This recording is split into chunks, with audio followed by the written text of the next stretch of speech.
Today we're at Marine Products and I'm speaking with Alex about Wakesurf boards. Alex, could you tell me a little bit about different boards? Yeah, absolutely. So you got a few different styles with surfboards actually. So you have hybrid, which is going to be a hybrid between surf and skim style.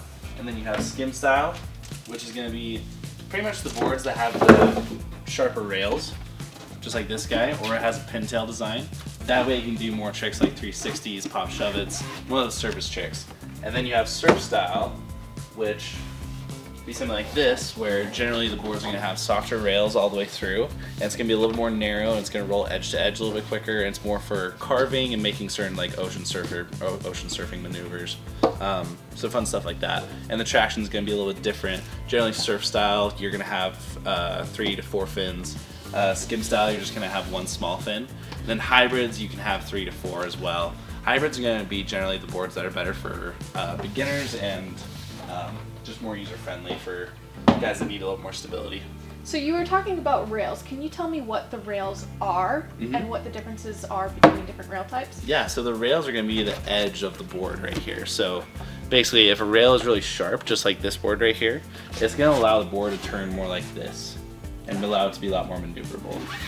Whereas when rails are a bit more rounded, it allows the water to wrap around the rails and make it a little bit more locked in, basically.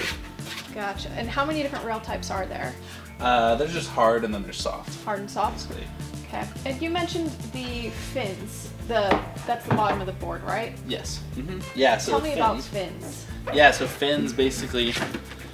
Fins are going to go towards the back of the board, and basically if you want to run them with 2 fins, what you're going to do, basically 2 fins is going to make it so that it's maneuverable, but you stay pretty locked in, which is nice. And then when you have 3 fins, you're going to have more stability, because you're going to have that center fin in the back. It's just going to give you a little more stability, a little more control. So generally beginners are going to have 3 or 4 fins on the board. But when you start to progress and you don't necessarily need that stability, you can run it with just 2 or even 1. So do boards come with the option to remove fins? Yes. That's cool. Yeah, they're all going to have different sort of fin setups too. Like there's some that use futures fins, there's some that use FCS, there's some that use dual tabs. They're all going to have different sorts of tools and hardware. All the brands use different ones, or different types of boards.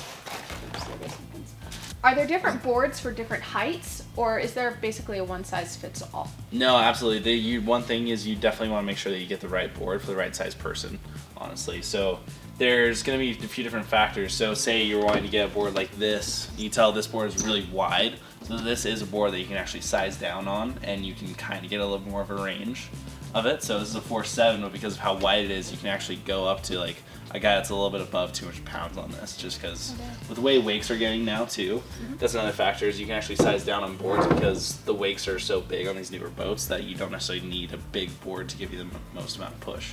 So how would I decide, I'm 5'7", how would I decide which size board? Not necessarily your height, it's more about your weight. Oh, okay. Actually. Okay. Yeah, so basically like you want to look at the weight charts and just kind of see what looks like it's going to be the best for you. Like something like this. Generally the boards are going to have the weight sizes on the back. And these are more recommendations. Like definitely check with your your local pro shop and see what they recommend for you as well. But generally like a 4'5", this says you can go up to 205 pounds on it. But this is going to be different for every type of construction of board, every type of shape, just because of width, dimensions, everything, it can all be different. Yeah. So, and also another factor is what kind of boat you have and what kind of wake you have, and also your ability too. So I see that the different boards have different, what is this called? Like the front of the board? The nose. Okay. So generally different the nose, I look at the tail more than I look at the nose, honestly. Okay. The nose can allow it to be a little more maneuverable and also a little more stable. But generally it's the tail that you want to look at, because the tail is what's releasing off the water. So with this being such a wide tail, what it allows the wave can catch it a little bit easier. So it's actually going to keep you in the pocket a little bit better. How many different tails are there? What's a good one for a beginner and what's a good one for advanced? Honestly, every board's got a different shape to it. So I mean, the tails are going to be different. So like there's wide tail boards, there's more narrow tails. So one thing you'll notice with skim style is generally they all come into this pintail design where it's to a pretty sharp point. But it allows the board to just be a little more maneuverable and turn a little bit more. Gotcha. Basically. Versus like a square. Yeah, versus like a square tail. Square tail, yeah. With it being so square right here, it's actually going to allow it to be a little more stable.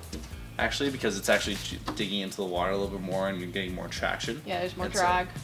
Yeah, exactly. So you're just getting a lot more stability with a wider tail, but also you get more push off the wave as well. Another thing that factors into that is rocker line too, because with rocker line, so basically the flatter the rocker line, the more speed you're going to have. What's a actually. rocker line? So rocker line is the curvature of the board. Okay. Actually. So the flatter it is, the more speed you're going to have, and the more curvature you have, the less speed you're going to have. But sometimes that can be good though if you're more of a surf style kind of guy and you like to pump the wave, actually, and you don't want to just get pushed into the back of the boat. So that's the thing, if you get on a board that's just really wide and has a really flat rocker line, you can end up just getting pushed into the back of the boat like crazy. Are there different types of materials used to build boards that Yes. would be helpful for people to know? Yeah, absolutely. So there's a few different kinds. So there's compression molded boards, which would be something like this guy right here. They're going to be generally a little bit heavier. Okay. And definitely more of a price point too. You're still going to get pretty good performance out of them, especially depending on the materials they use. Like something like this uses an EPS core with carbon fiber layup to it. Okay. It is compression molded. And then you have really awesome handmade constructions too. Like with surf style boards, generally handmade constructions are going to feel a lot better under your feet, honestly. So basically something like this, it's handmade, hand laminated and everything. And yeah, it's just going to give you a lot more performance and Want to back up? yeah. Oh yeah, this No. one's like a lot lighter. A And, lot lighter, right? yeah, this one's kind of cool. I like I'll this show one. you this one. Okay. And there's this guy. Then there's a few different types of foams too. Like generally most surfboards are made out of EPS foam. Okay. Something like this though, it is going to be a little bit higher end, a little bit more of a higher price point. Yeah. But they're all handmade in Ventura, California, which is really cool. Oh, that's really awesome. Yeah, so when they're able to manipulate the rails by their hand, they're actually, it makes the board ride a lot better and it makes it just feel that much better under your feet. That's really cool. What would you recommend for like a beginner or a child? For beginner and child, generally a hybrid is going to be better for beginners. So for little kids, generally you're going to want something like this that has just a little bit of a thinner profile. That way they can pop it up to their feet a little bit easier, because when you start out on a surfboard, your heels are like this, right? And you let it come up to your feet like this. When the board is heavier and sits deeper in the water and is thinner, that's a lot easier for a kid or whoever to do that, Gotcha. honestly. Well, thank you so much, Alex, for letting me come in and ask you about boards and teach me what you know about boards and how to pick a good one. Of course, thank you for having me. If you guys would like, come by Marine Products and check out what we have, or go to marine-products.com and hopefully we can get you on the right board.